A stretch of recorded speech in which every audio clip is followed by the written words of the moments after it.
عدنا مرة أخرى ومعي سيادة المستشار سامر أبو الخير رئيس محكمة الاستئناف وأيضا رئيس لجنة الانضباط سابقا بالاتحاد المصري لكرة القدم، وانضم إلينا الصديق الدكتور عمرو عبد الحق رئيس نادي النصر. سيادة المستشار سامر، أهلا بحضرتك. أهلا بيك يا دكتور. دكتور عمرو، برحب بيك. ويعني أعتقد أنه ما ينفعش يبدأ أي حوار قبل تعليق من حضرتك على أحداث المذبحة يوم الأربعاء الماضي في بورسعيد. بداية طبعا أنا بتقدم بالعزاء لأسرة النادي الأهلي والرياضة المصرية كلها، لأن للأسف أنا كنت بره مصر يعني ولسه جاي، ما لحقتش يعني إن أنا أروح أقدم واجب العزاء يعني. حضرتك سمعت عن ده بره مصر؟ أنا اتفرجت بره مصر في تلفزيونات في التلفزيون يعني. بكل أسف طبعا حاجة صعبة جدا جدا وقاسية على أي بني آدم يعني. مش هنتكلم بقى في رياضة يعني. هي جريمة ضد الإنسانية. هي جريمة فعلا بمعنى الكلمة، ومتوافرة الأركان ومكتملة. نتمنى إن احنا نعرف اللجان اللي اتشكلت والتحقيقات تبين الفاعل، لأن لازم يكون في قصاص من كل اللي شارك في هذه الجريمة الحقيقة يعني. أنا هرجع لحضرتك في مسألة القصاص لأنه في مخاوف كثيرة، لكن هعود إلى الدكتور عمرو عبد الحق. وعايز أسأل حضرتك كرئيس نادي سابق، دايما سابق. يعني ما لا أقصد سابق أو لاحق، ولكن رئيس نادي وأحد الذين يديروا الرياضة في مصر، كيف ترى هذه المذبحة؟ أنا لحد الآن لسه بقول لسيادة المستشار مش مصدق، يعني مش قادر أتخيل إن يمكن حتى اللي تآمروا في الجريمة دي اللي هو بداية الأمن مش مصدق، لأن الأمن متخيل روحوا اضربوهم علموهم الأدب وتعالوا يعني. فإن احنا نوصل لقتل وتضارب الأقوال، يعني هم كانوا متخيلين إنها علقة. أنا على فكرة بس خلينا ما نزيدش ونتكلم كلام كبير. أنا بحترم شعب بورسعيد، أنا أبويا بورسعيدي، ولكن أنا ما فيش نظرية الطرف الآخر والطرف الثالث لا، ما هو والبلطجية ده مش عايزين نتكلم فيها. ده جمهور. أنا والألتراس الأهلي وكثير من جماهير الأهلي عندنا قناعة لا تقبل أي تشكيك إنه دول مجرمين من بعض جماهير النادي المصري. جمهور، تمام. نقول بعض من جمهور النادي المصري، ما هو مش كل جمهور النادي المصري. لا طبعا، بس ده جمهور.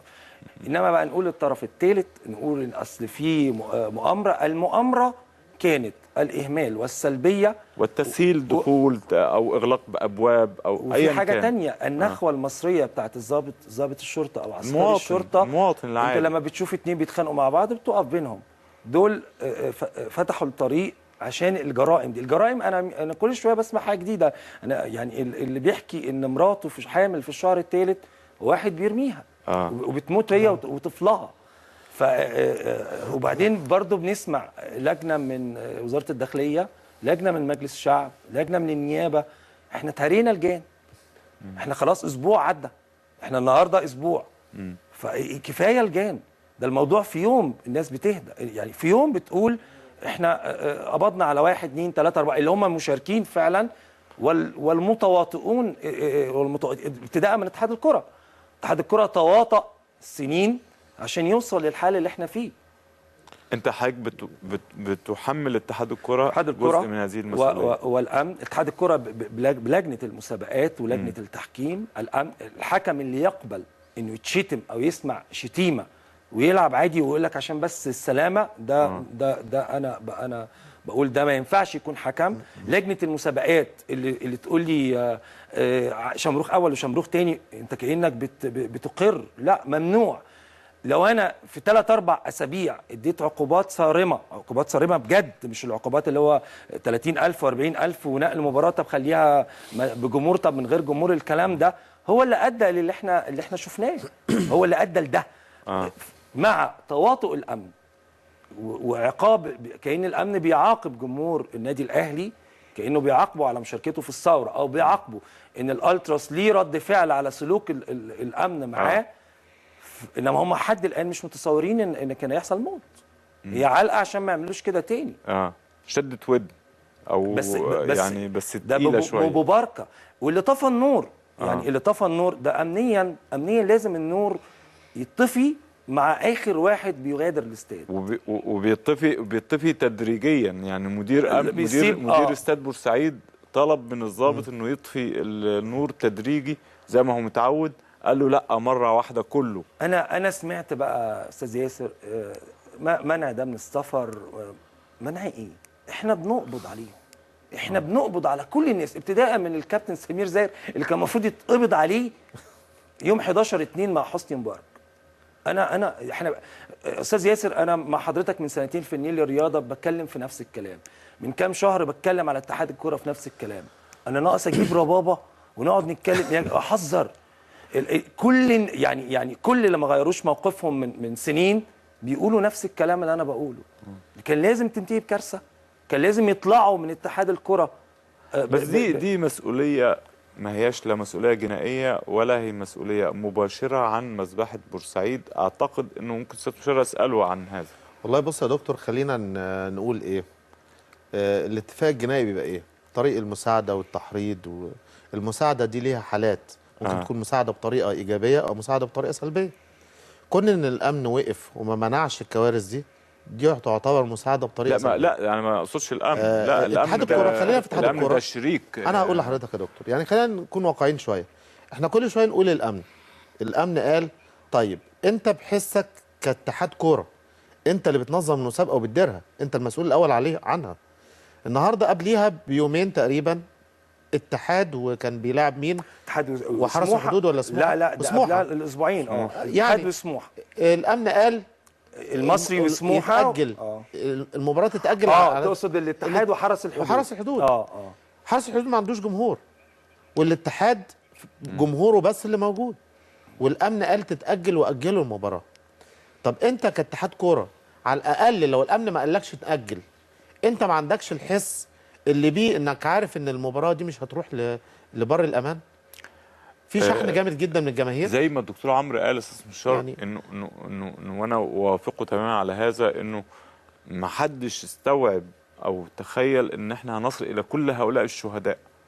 طبعا يعني لا، ما هو الخيال اي بني ادم يعني الدكتور عمرو قال انه الامن تخيل انه يعني هتاخدوا علقه وخلاص. انتوا مع الثوره، انتوا ضد الداخليه، انتوا ضد. طب تعالوا بقى. بس كان فيها دكتور شواهد يعني كتير.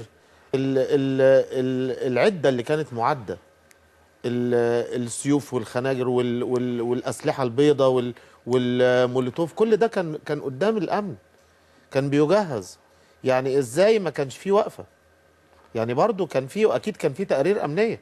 مش ممكن ما يكونش فيه تقارير امنيه والا الامن ما بيبقاش شغال. يعني النهارده في مباراه زي دي ما فيش قبليها تحريات تقول ان في حاجات بتعد.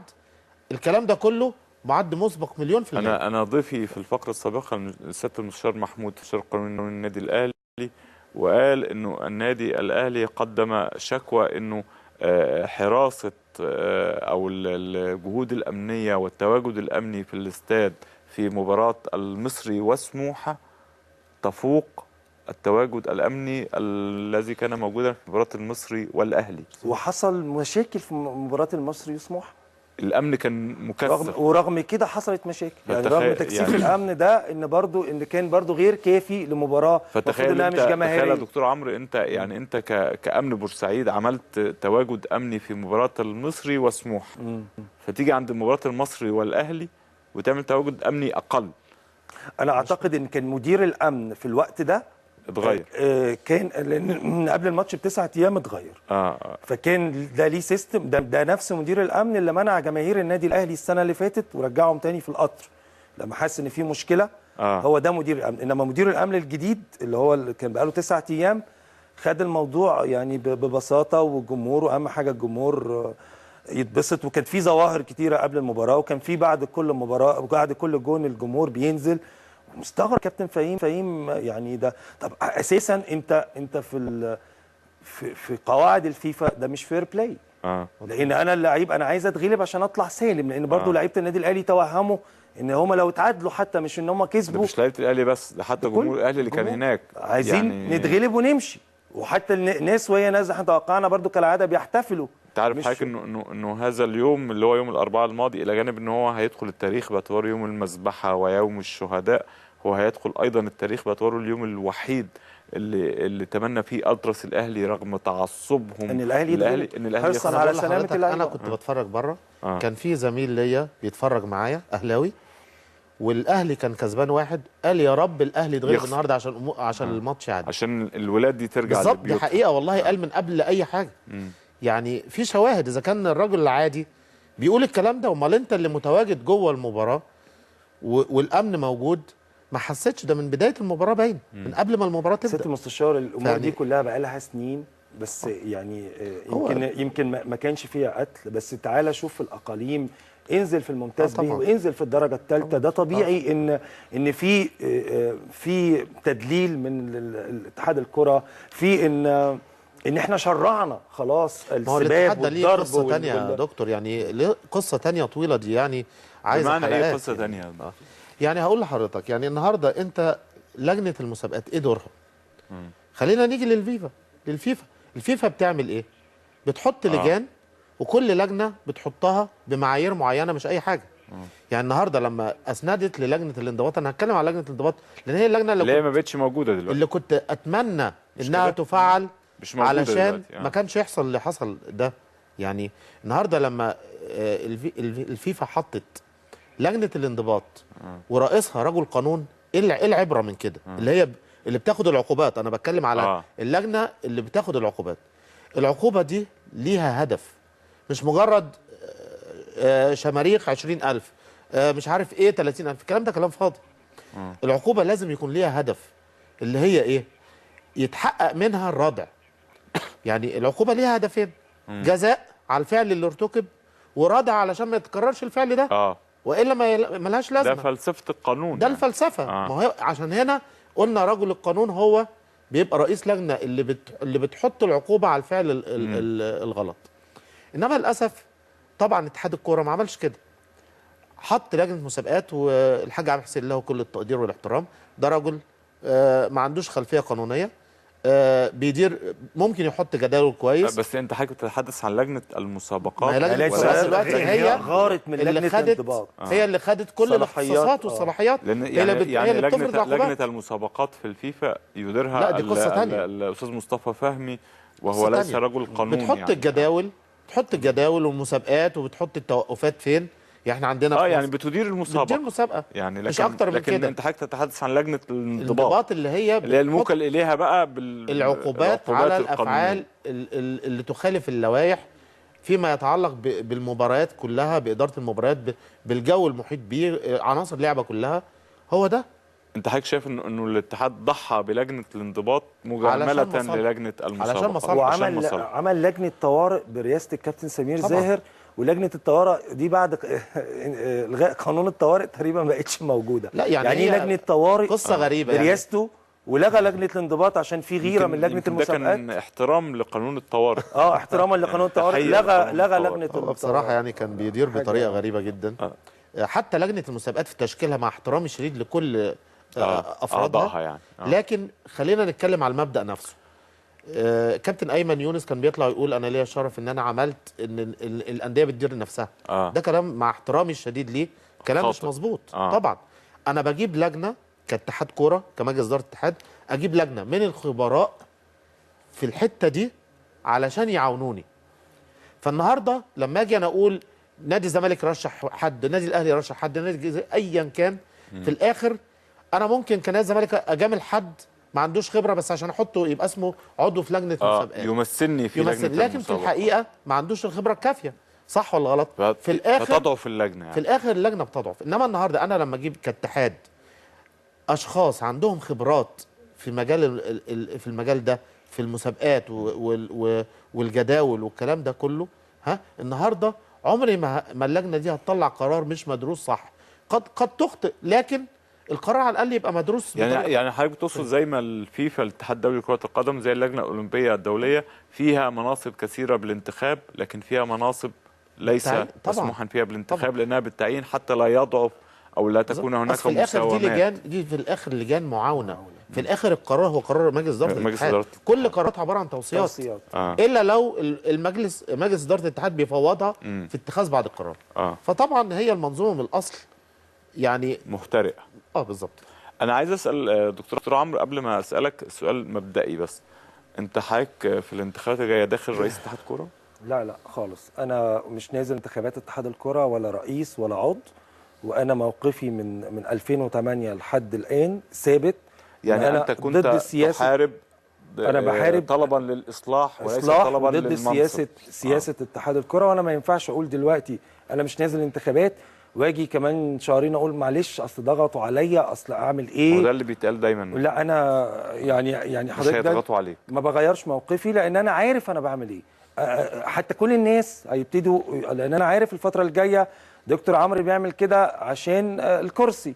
انا رساله سيئه جدا برسلها للشباب اثبتوا على موقفكم، ولما تعارض سياسه عارضها، وانت المفروض ان انت مالكش دعوه بالكرسي. انت مش بتعارض الكابتن سمير ولا بتعارض اعضاء عشان تبقى مكانهم. لان انا اللي انا شفته، انت عايز الاصلاح. انا اللي انا شفته دلوقتي ان معظم اعضاء مجلس الشعب اللي انا بشوفهم بتفرج عليهم كل يوم، لقيت هم الناس اللي كانت بتعارض لقيتهم هم اعضاء مجلس الشعب كلهم. كل اللي كانوا بيعارضوا بشوفهم في الفضائيات او في الصحف لقيتهم هم اعضاء مجلس الشعب. فده شيء خطر جدا. بس ده شيء ما يدينهمش.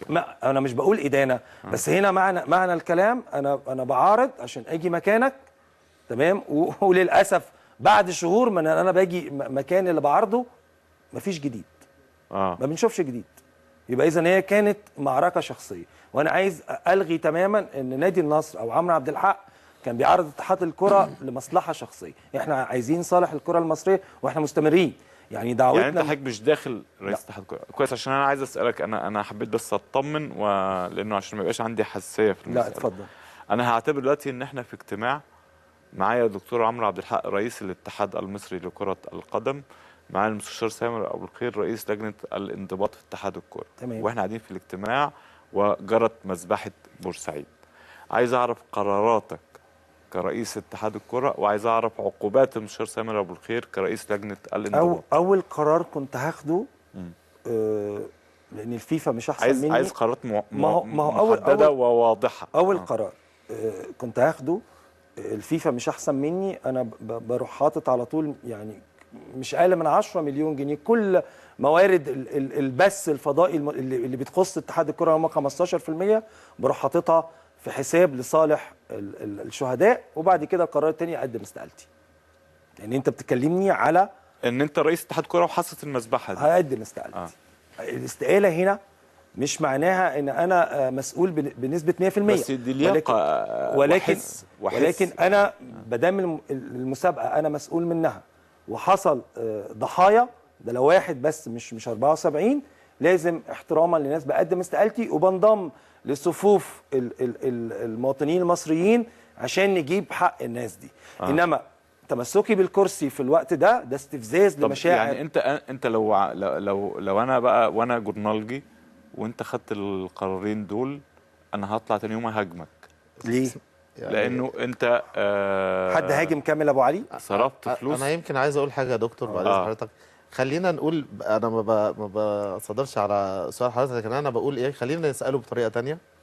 نقول لو انت اتعينت رئيس اتحاد بعد في اللجنه المؤقته، انا كنت لسه هسال. لا انا يعني انا قصدي ايه، مش هو المسؤول عن الواقع. لا انا عايز اعرف، لان هو كده انا عايز اعرف لو كان الدكتور عمرو عبد الحق رئيس وحصلت ده كنت هعمل قلت لحضرتك عليه. حتى لو حضرتك تاني يوم هتهاجمني ضميري هيكون هاجمك ليه؟ بس عشان كان في قرار ثالث اللي هو انت ما قلتليش هتعاقب المصري. لا ما هو مش سلطتي دلوقتي ان انا اللي اعاقب. لا ازاي؟ اللي هيعاقب بعد كده، اللي هيجي مكاني انا مسؤول. كده هو حر يحافظ على قراراتك او يعدلها او يلغيها، لكن انا بكلم رئيس اتحاد. انا كان ليا وجهه نظر كله اختلف معايا فيها.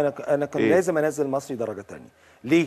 انا ليا وجهه نظر. زي ما انت كاتحاد الكره بتقعد ناس اللي بيقولوا لي لا ده ضد قرارات الفيفا. طب وانا انا فرقه نزلت وقعدتها مش ضد قرارات الفيفا؟ يعني انا كان عندي 3 المفروض ينزلوا، كان عندي في الممتاز بيه قد كده قعدتهم. لا انا كان لازم انزل النادي المصري مع احترامي للاعيبتهم وجهازهم الفني ورئيس النادي اللي ما لهمش ذنب. ولكن مين هيلعب مع المصري في السنتين 3 اللي جايين؟ مين؟ والمصري ازاي هيروح يلعب في المحله ويجي يلعب في صعب. فحمايه وعشان شعب بورسعيد، لان انا بيقولوا ايه، يتمنع الملعب من 3 ل5 سنين، ده مش كفايه. مش كفايه. انا لو كنت مكان يبقى القرار الثالث ان انا هنزل المصري درجه ثانيه.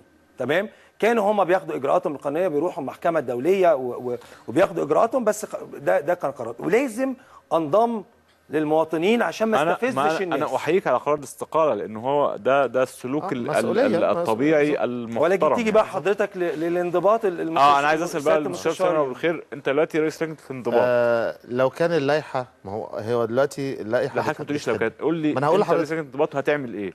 اولا طبعا انا ليا حدود، لكن ليا توصيات اوصي بها. أيوة. يعني حدودي ان انا اخصم نقاط من الفرقه اللي يعني كنت هتخصم من المصري مليون في المية. وعلى فكره احنا عمرنا ما شفناها. على فكره بقى كنت عايز تحل مشاكل اللي طالعه في الدوري من اول ما بدا، والشماريخ شمروخ ولا شمروخين لعب بره ولا لعب جوه. لو كنت طبقت عقوبه خصم النقاط كانت كلها هيلتزم. كانت كلها هيلتزم. ليه بقى؟ لان النهارده انت لما بتقول بره الارض الجمهور بيروح، لما بتلعب بدون جمهور الجمهور بيضغط وبيدخل. لما بتفرض عقوبات ماليه النادي هو اللي بيتحملها بس. انما النهارده لما تخصم نقاط الجمهور ده هيحس ان هو بيضر فرقته فهيقف. ده بالعكس، ده اللعيبه والجهاز الفني ومجالس الادارات هتروح تقف مع الجمهور وقفه جامده جدا، علشان هيقولوا لهم انتوا هتبقوا سبب في ان احنا نخسر بطوله. فاعتقد ان دي كانت هتبقى مهمه جدا جدا العقوبه دي لو كانت طبقت. وطبعا وهو هنا الردع اللي انا بقول عليه، اللي ممكن اي حد في لجنه المسابقات ما يكونش مدركها قوي، لان هو ما عندوش خلفيه قانونيه. ده اللي كان في ايدي، لكن توصياتها كانت هتبقى توصيات كتير.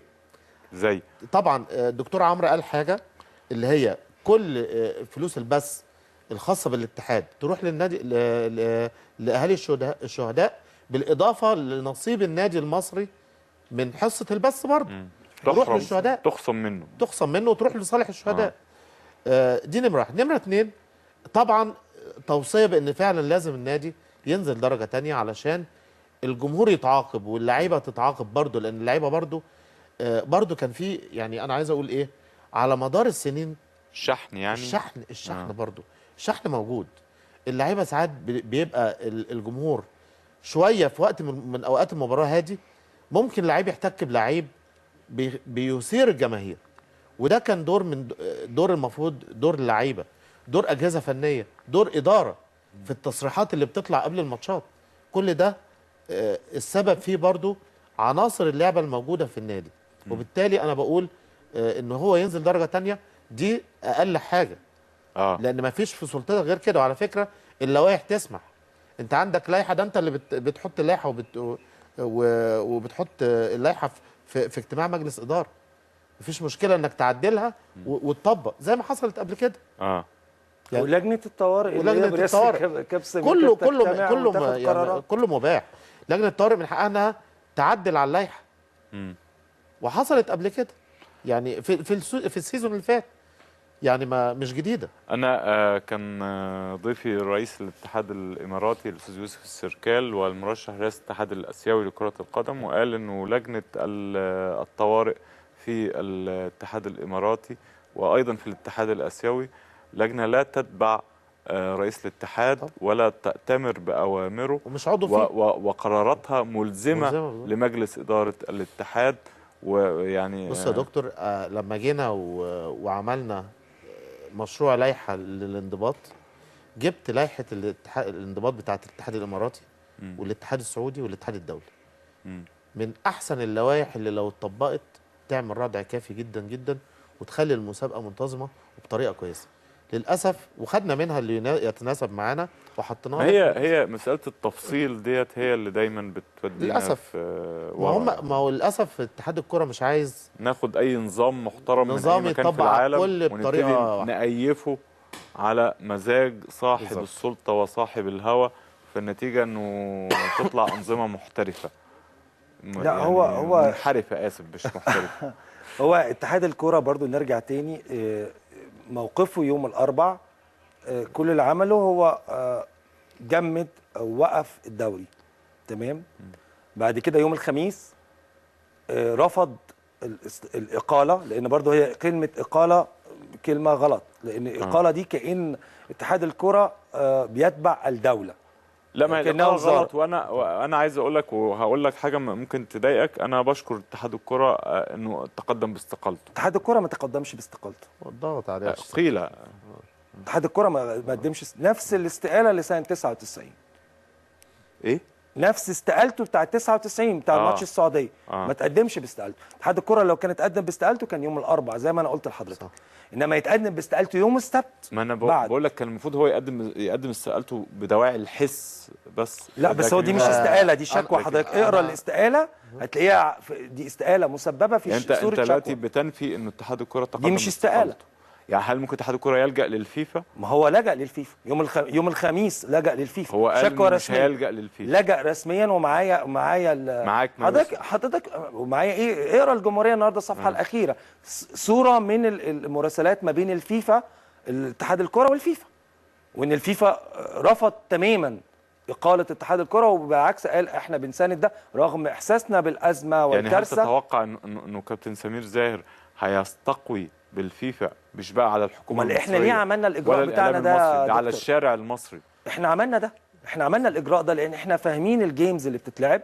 اولا كان اجتماع امبارح يعني. اولا الاستقاله لازم كانت توجه لاتحاد الكره وليس المجلس القومي للرياضه. المجلس القومي للرياضه مش جهه يتقدم لها استقاله، لان انت بتتبع الفيفا وما تتبعش المجلس القومي للرياضه. هو دوره انه يشرف ان انت بتطبق القوانين واللوائح، اذا كان في اي مخالفات هو ده دوره، انما هو مش جاي تقدم لها استقاله. هم ما قدموش استقاله لاتحاد الكره. ثانيا اكتشفنا ان الكابتن سمير عمل بيان ومضى عليه في صوره استقاله رغم ان دي شكوى.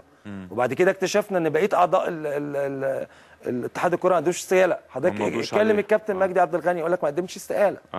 في ناس كتير ما قدموش استقاله، اذا دي مش استقاله جماعيه زي ما قال كابتن سمير، ولا استقاله يطمئن اليها. والحاجه الثانيه انها استقاله بعد 3 ايام بعد اقاله وبعد منع رئيس الاتحاد من السفر، دي تعتبر ارغام على الاستقاله، فدي الفيفا اعتبرتها نوع من انواع الاستبداد السياسي. هو قال كده بلاتر.